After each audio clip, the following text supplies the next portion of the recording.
growing the economy, while we are expanding the social welfare safety net, while we are at war, while we're borrowing money to do that, while we are dealing with environmental issues and soaring energy costs. I'm depressing myself just framing this stinking question.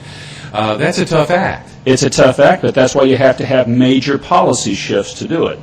Like things like an optional flat tax, which I talked a lot about. Leave the current code in place, but provide people the option of a flat tax. You're not thrilled with the fair tax. See, we're not under attack. You don't have to. You can get off the floor now, sir. No, I think that was people saluting my idea of an optional flat tax. Every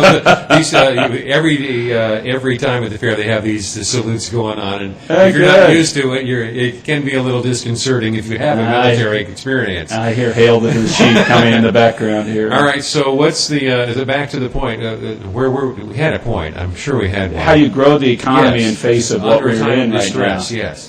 And I think you do it with major policy moves. Personal Social Security accounts is another way. Oh, it was a fair tax, flat tax question. Have you rejected the fair tax proposition? Yeah, I've not rejected it. I don't think we can get there.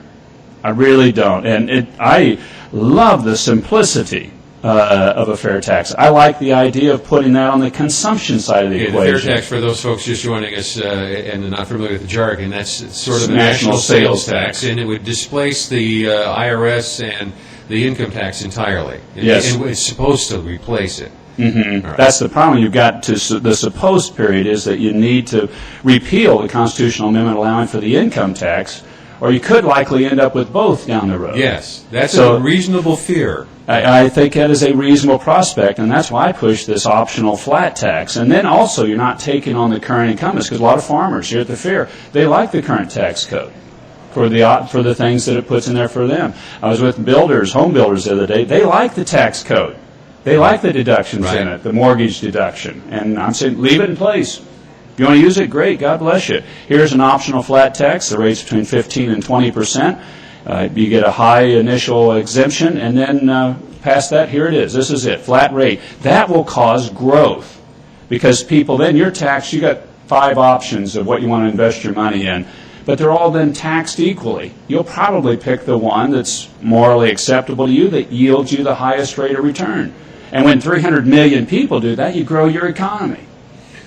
You also mentioned that we're going to be in a generational war against radical Islam.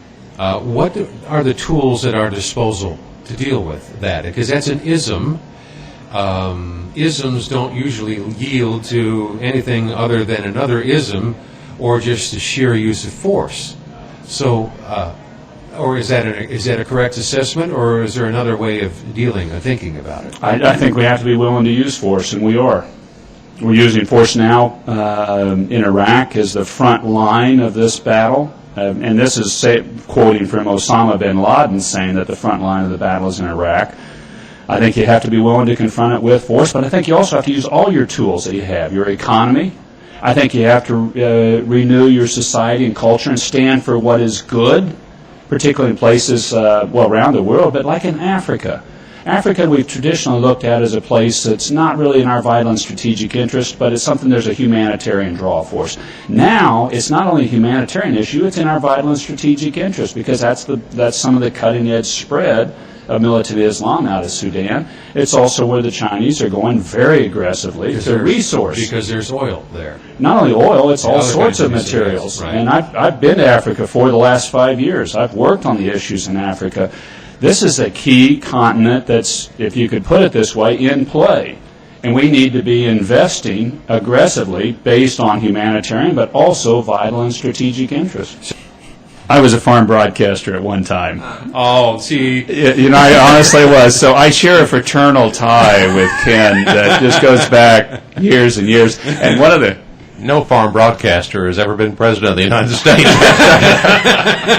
Don't hurt me. Don't hurt me here.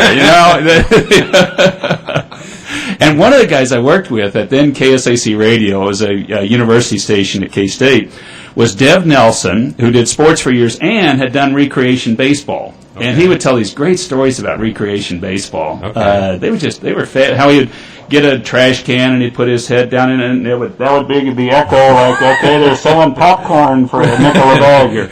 And then he'd have a board up on there, and he would take the board and hit the table. Oh, boy, that foul ball was close here tonight. They almost got us with that one. And then he would tell the story about the guy on the other end. If it was a double-hitter ball game, sometimes he would drink too many beers, and so the guy sending back on the ticker tape would get slow things, and suddenly a player would be on third base, and he didn't have any way that he got him to third base. And so Deb would have to start making up, oh, that was a wild pitch. He made it to second. He's going to go for third. Look, he's in. And then the owner sometimes would come and chew his players out for doing things that they shouldn't have done technically in baseball, but Deb had made it up.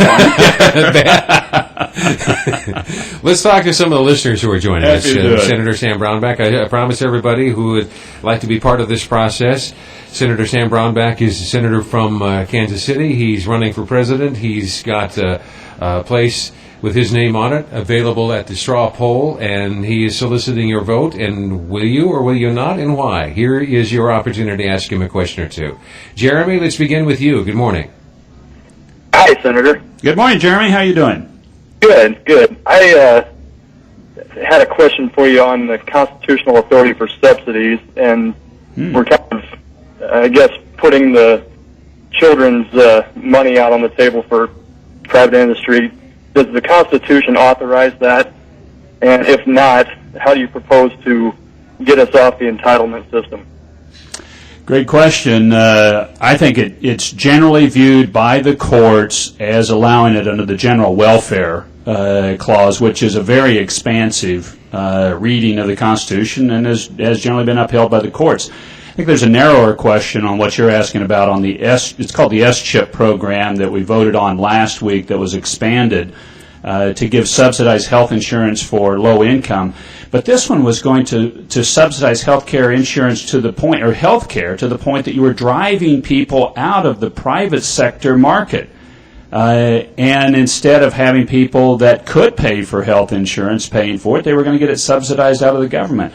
To me, this is just a further step down socializing medicine. And we don't need more government in medicine. I think we need more markets in medicine.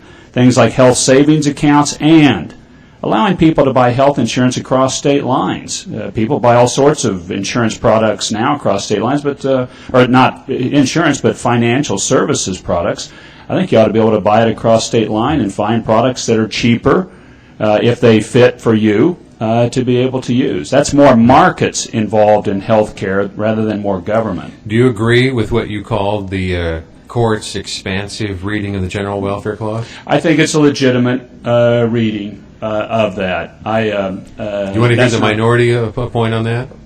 Yes, I'd be happy to, because you could easily look at the Constitution and the founders as seeing a very tight view of the role that the federal government could play. Right. The guy who wrote the General Welfare Clause, for instance, this is my snotty comeback to the living, reading, breathing document theory of the courts, is that's not what they intended. The General Welfare Clause conferred no authority whatsoever.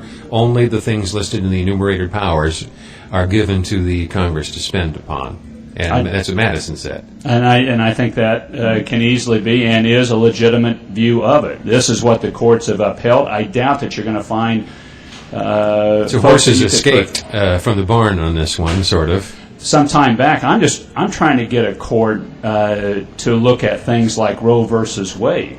That here you have a court that finds in the Constitution a right to an abortion. Not just saying it's legitimate, saying it is your constitutional right to abort a child.